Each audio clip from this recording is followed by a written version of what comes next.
చాలా చాలా గౌరవం అధ్యాపకుల మీద.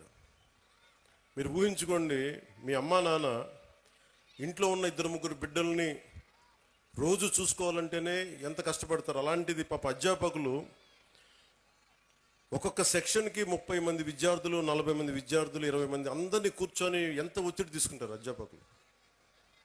అందుకని అధ్యాపకులకి మనం చాలా సహకరించాలి. చాలా కష్టం అధ్యాపక వృద్ధి.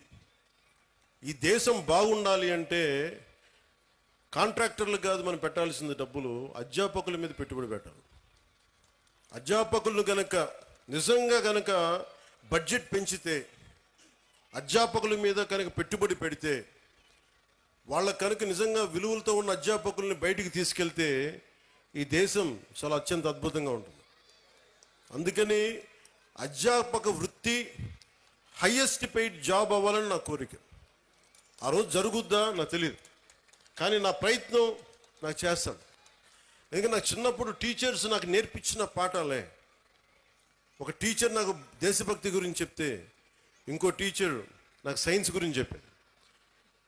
ఒక్కొక్క టీచర్ సరిగ్గా ఉంటే మనకి ఆ సబ్జెక్ట్ మీద ప్రేమ వచ్చేస్తుంది. సో టీచర్స్ కూడా నా విన్నపం, నాకు తెలుసు మీకు ఎంత కష్టాలు ఉంటాయో.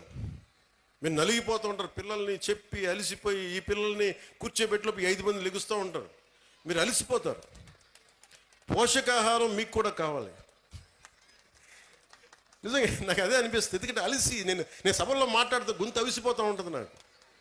సో పోషకాహారం పిల్లలకే కాదు, మీకు కూడా కావాలి. మీకు కూడా వైటమిన్ డెఫిషియన్సీ ఉందా, మీకు కూడా ఒకసారి వైటమిన్ డెఫిషియన్సీ ఉంటే విసుగు వచ్చేస్తుంది.